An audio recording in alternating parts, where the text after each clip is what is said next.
Full house once again. Thank you very much. Some of you have spent quite a bit of time here.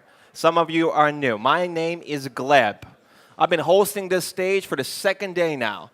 Morning, well, to evening. Today I'm going to do something else. I'm going to moderate. Specifically, that means I'm going to ask some questions. I'm going to ask questions from our two lovely panelists that are coming up.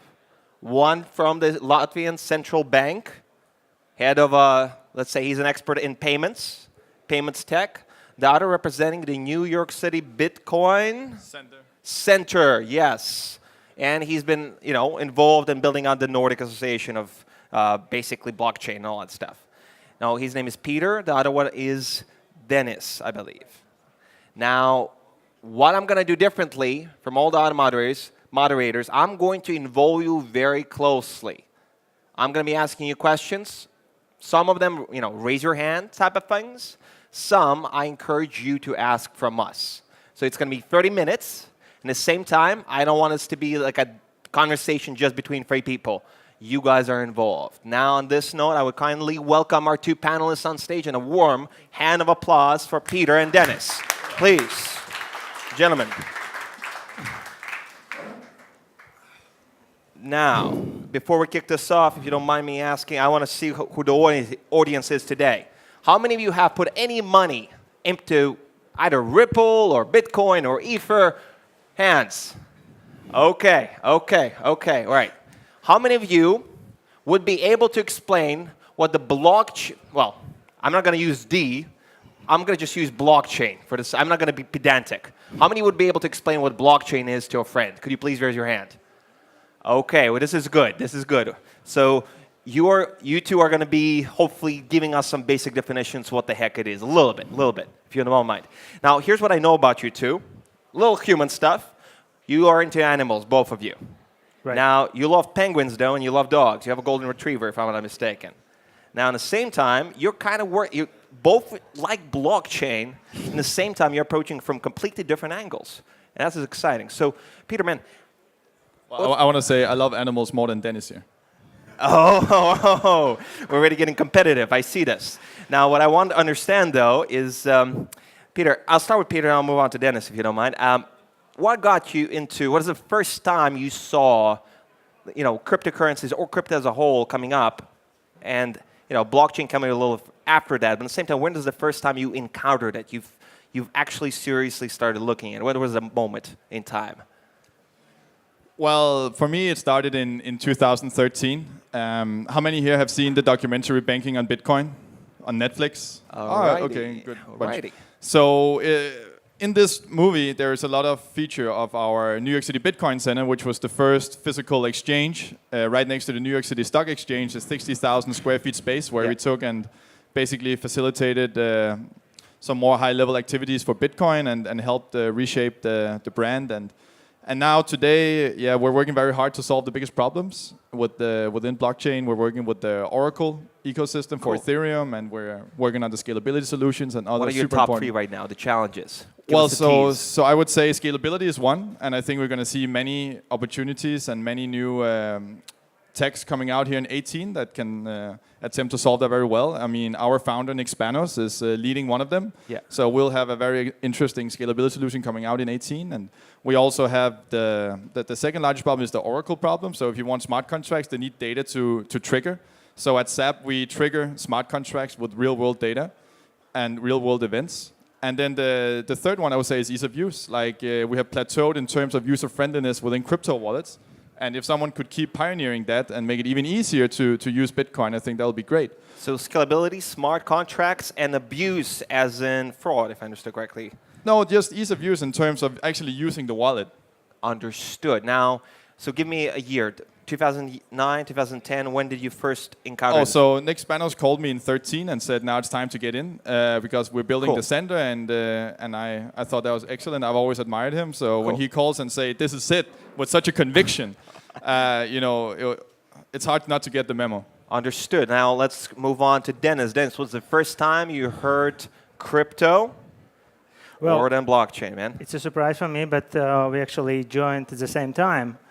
Because it was in 2013 as well when crypto was falling within the focus of competent authorities, ECB and EBA, and there came a warning, and we supported our competent authority with our own warning on risks arising from Bitcoin usage.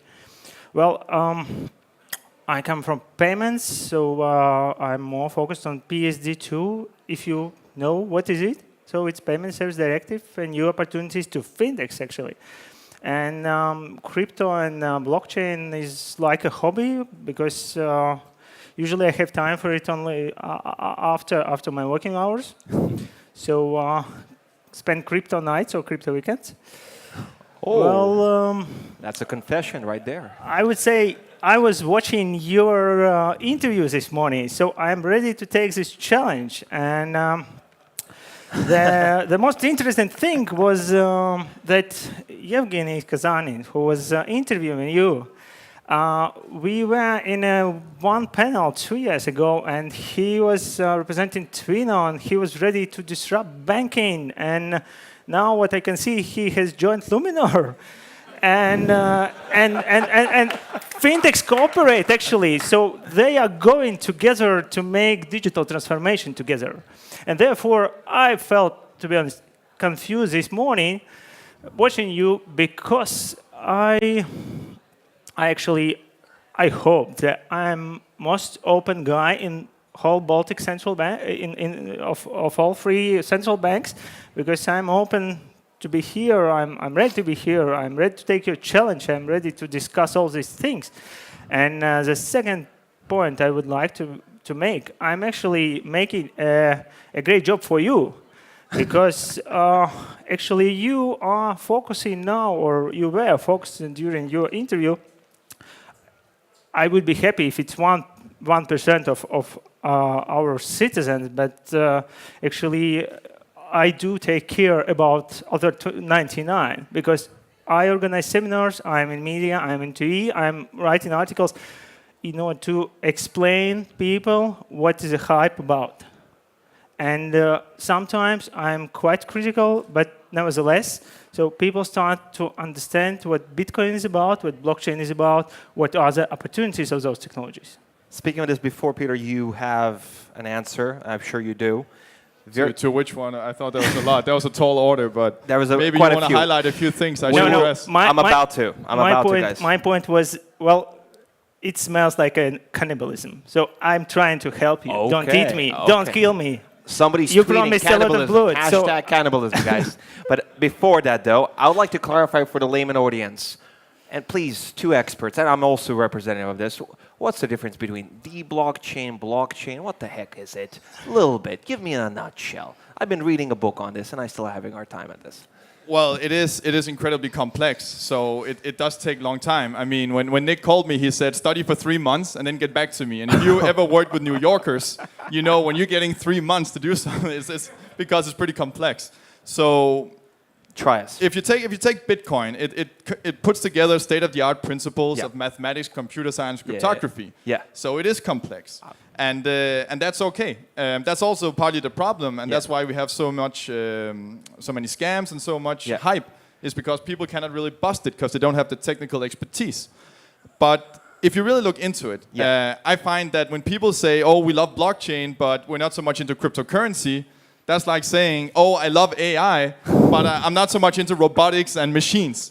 I mean, at the end of the day, it's an immutable ledger, and that's incredible. And I think it's amazing we're sitting here in an old palace, which used to be a former pinnacle of centralized planning, centralized economics, centralized political decision, and dictations of how people should lead their lives.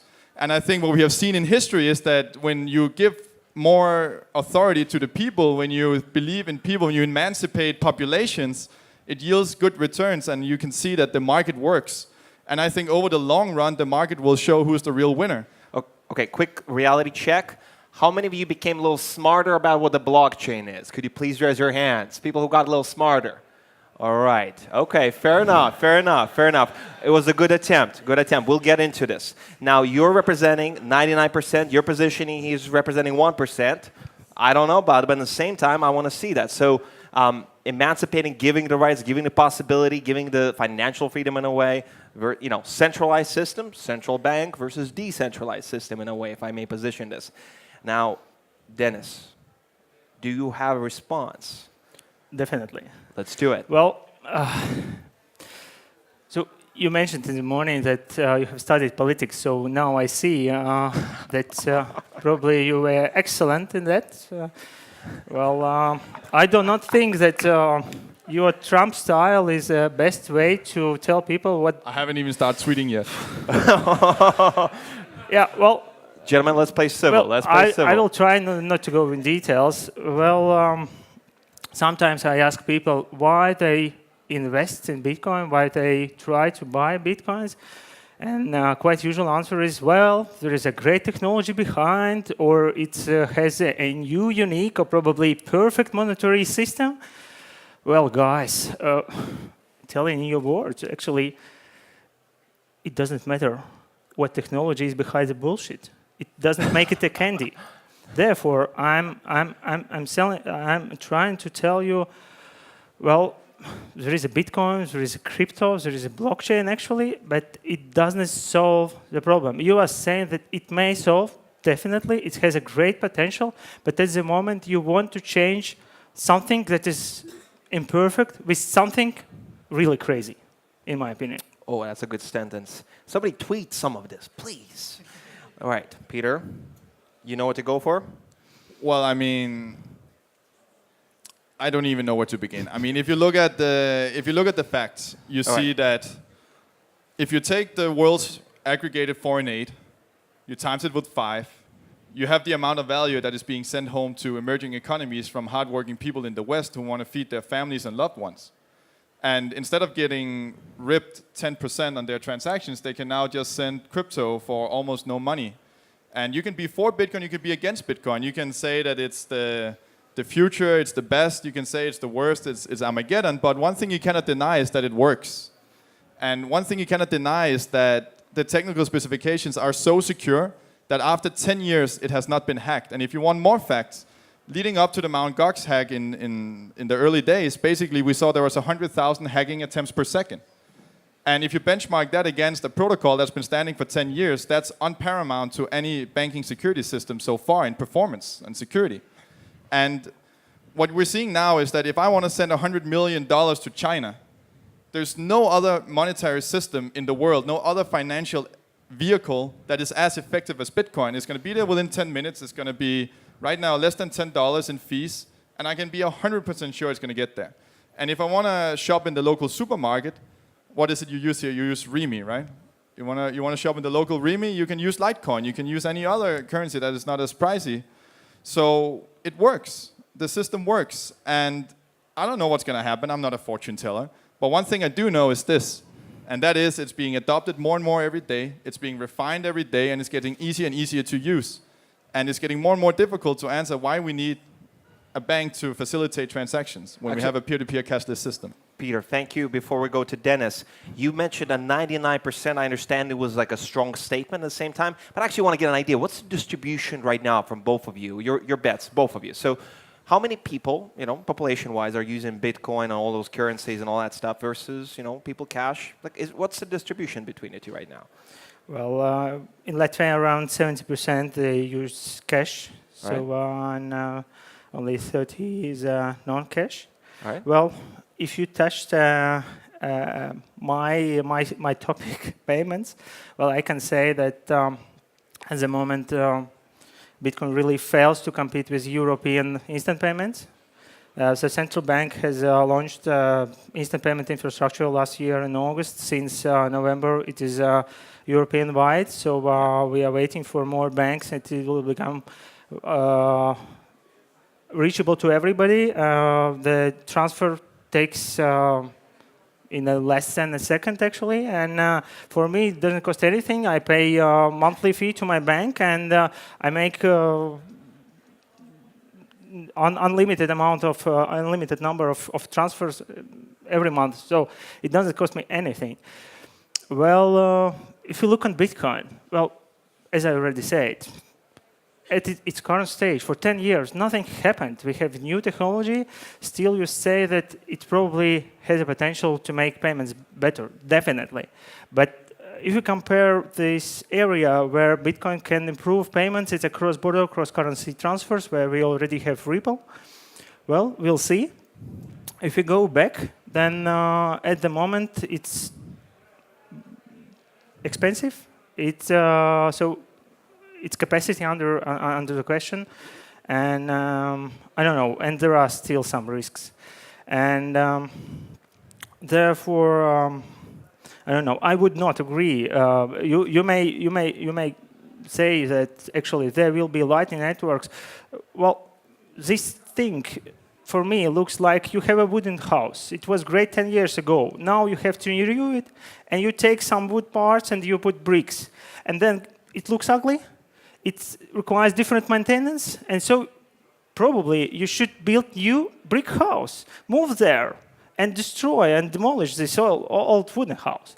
Therefore, I do not believe in Lightning networks, for example. As much as I like metaphor, Deniss, if I may a little bit, if you can name maybe like top 2 risks and we can touch points on those. So what are the 2 top risks you as a representative of the Latvian Central Bank see when it comes down to cryptocurrencies? It doesn't have to be Ripple, Bitcoin, whatever, or Ether.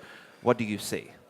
Yeah, but if I may, I would start and again get back to monetary aspects. Well, we have in general, probably, I guess nobody is a great monetary expert here, but we have 3 aspects. We have money issues, limited, unlimited. We have centralized, decentralized network, and we have central bank, and we have system probably without the central bank. But where are the risks? If you touch this current traditional system, well, in order to make it stable, to ensure that for €1 I get $1.2. There is a central bank, and indeed there is a printing machine. So volatility, that's what you're going for. Yeah. All right. For Bitcoin, well, 3 aspects, and currently, for me, it doesn't look possible to balance all of them 3. To make it stable, to make it still decentralized, we want the money maker or central bank and so on. What's the risk with decentralization that you see? Well, then in order to be better, and if you want to improve Bitcoin, you should take a trade-off. What you are ready to sacrifice, either to make it centralized still, maybe to make some kind of money maker, or you will have printing money machine to ensure that its price is more or less stable. But if you get to the risk back, well, I would definitely agree on one particular thing. It's a cyber resilience. Definitely, because in the centralized systems, we experience focus of the risk on the central counterparty, and that definitely a challenge for us to improve cyber resilience. So you agree on something. This is very good. Aside from animals, this is good. I like this. Now, Peter, I'm going to go to you. Let's at least address those 2 basic things. Maybe 3, but let's go for it. Yep. All right, good. Well, let's get the volatility addressed immediately. I was actually looking forward to this one. So Bitcoin is still infant. Let's just acknowledge that. I mean, it's been 10 years. What we have seen, even amongst us in the industry, is incredible. It's beyond anything we could have hoped for. And what we're going to see the next 10 years is going to be that more adoption is going to obviously create stability. So in the long run, I believe it's going to be more stable. As of now, there are plenty of solutions that are happy to serve the merchant to de-risk the volatility. I mean, there are a lot of merchant solutions out there that converts into fiat money immediately, so the merchant doesn't even feel that he's taking crypto. And that's what we have right now. That will be a temporary solution to the volatility challenge.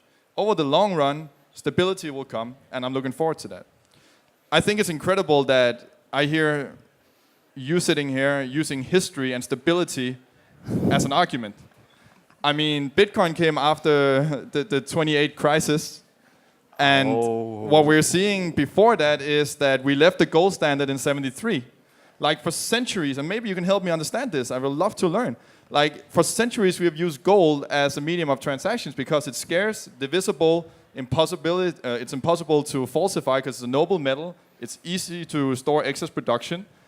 And it's worked always. And then we left the gold standard. So in some way, I would say that the present financial monetary system is more of an experiment than Bitcoin. Bitcoin is more old school in the way of transactions because you have replaced gold with math. And it's an honest system. You cannot fraud anyone. Gentlemen, before And also for the security, I would like to see any bank who has the level of security that is equivalent to the SHA-256 hash function. Before we address to the retort, you'll have some time. I'd like to engage our audience, as I promised, if you guys don't mind. Otherwise, it's interesting to listen to you to go for it, but let's engage the audience a little bit. I will take, all right, we have one question. Well, I think he deserves a chance to speak. If you may, we'll come back to it. Sure. We'll come back to it. So I would like to engage that. Please keep a note. Let's do it. At least take one question. Please throw the... All right, yes, this lady right there. Hi. Could you comment on the rumors that cryptocurrencies, or Bitcoin specifically, or cryptocurrency is going to be banned in Asia? And what kind of impact does it make on the trust in that kind of currency? And what does it really mean? Why it's happening? It's a good one. Well, I think that's a terrible tragedy for the citizens that could have better lives because of that technology there. So I think maybe they should elect some other politicians. All right. Okay. If I may. Please, please. Yeah. Well, please. Not really to compliment, sorry. Well, if you take it philosophically, currently it's all about greed, actually. I guess we have the same dream to make an ideal world.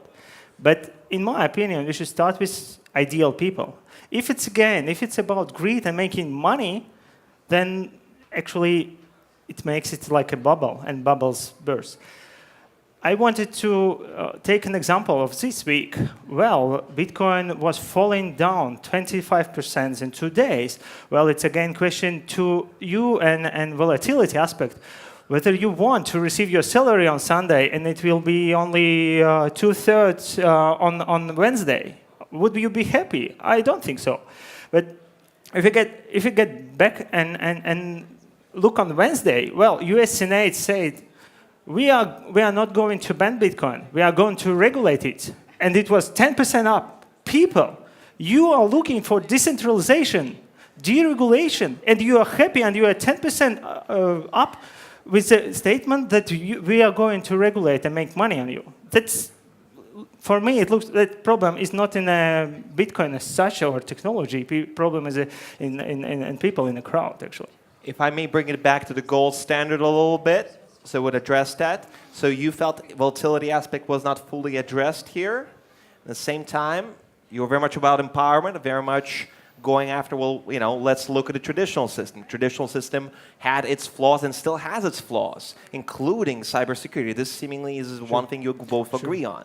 So what I would love to see is come back. What is your response to the historical challenge that Peter is kind of giving you? Well, my response would be rather short, and I would refer to the statement I made before. Well, current situation is not perfect, in my opinion, but still you are inviting to test something even probably more risky, not mature enough, and nevertheless, I think it definitely looks like this digital transformation I have mentioned before, that it will bring some benefits. It will definitely change the world.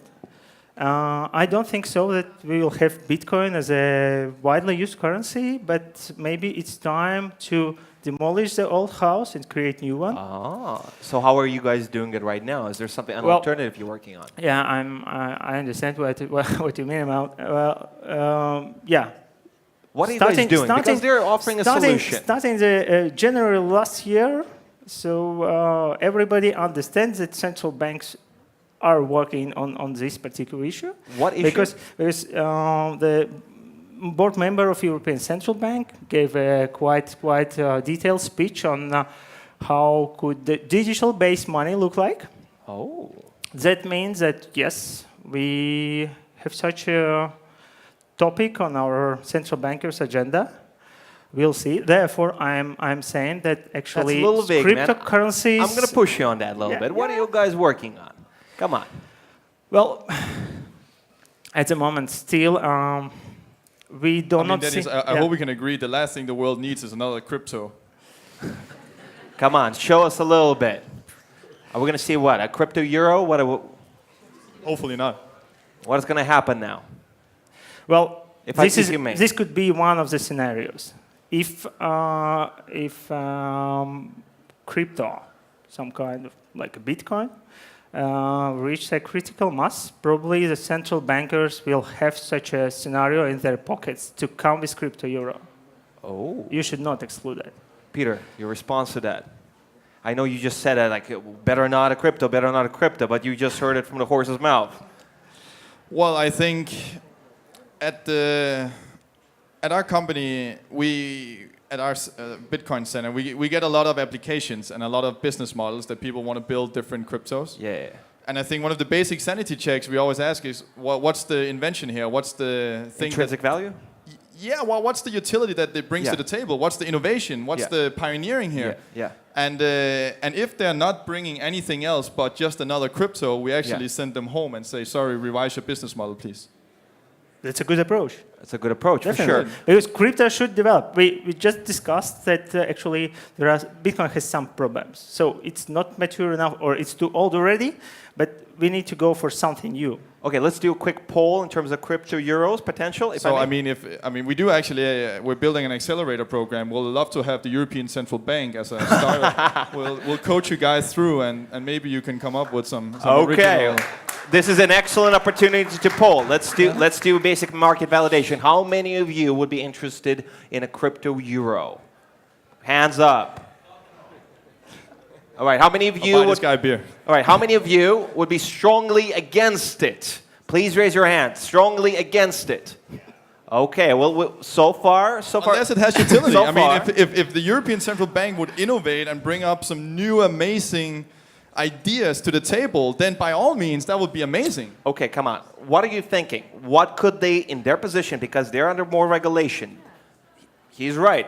They have a larger populace to cater to for now. They're the official, body. So if you would be in this chair, what are the ideas you would go after, or at least pursue? It doesn't have to be really super duper specific, but come on, man. Let's do some empathy. Let's do some perspective. All right, okay. Okay, I'll give you a moment. You ready? All right, Deniss. So I think what we need is to really talk about technology. I mean, we need to talk about what are the things that really is innovative. Because, like I said, the last thing we need is just another crypto, and I can't really see that national governments or even supernatural governments would basically add anything by just building another currency. I mean, right now we have the world's brightest minds within programming working on Bitcoin and their scalability challenges.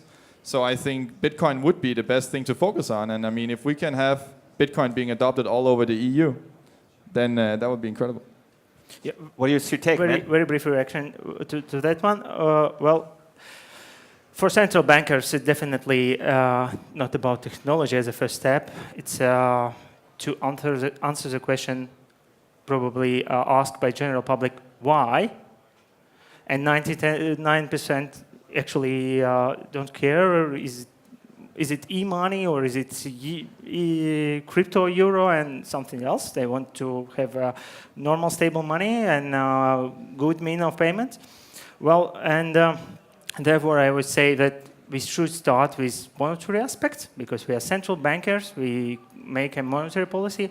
Then we should take some other aspects like payments, and then only we can go to technology and understand: do we need a blockchain DLT behind or something else?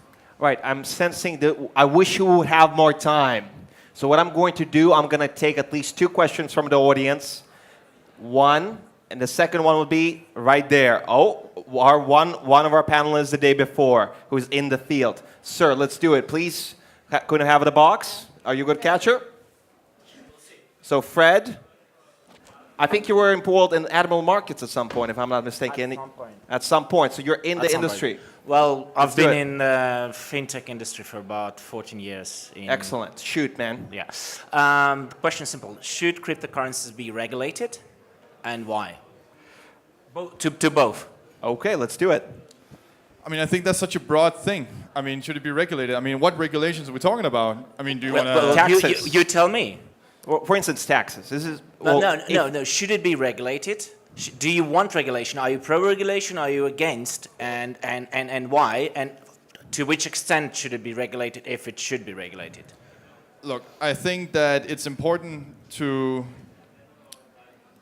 note that where you stand in the whole regulatory debate depends on your political and ethical perspective. I mean, some people can't get enough regulation, they can't get enough central planning, they can't get enough of all that centralization, and other people would say we want it completely free, there could be no regulation, that's good. What's your opinion? Let's not pigeonhole him in one answer. But where is your leaning towards? Let's say in that scale that you presented, no, super duper regulation, 100%, and no regulation at all, as in libertarian stuff. Where are you in the scale, if I may put it like that? Well, I generally believe in people, and I generally believe that people are able to figure out amongst themselves how to do things, and I find it hard to see that as of now there's any regulation that has truly helped. And if you look at the fact, so and no I'm not saying correlation equals causation, but you're seeing that the countries that are regulating a lot, they lose their blockchain talent, and the countries that are deregulating, detaxing their blockchain industries, is it a hard no? I'm pressing. Are attracting the blockchain talent. Hard no to regulation, soft no.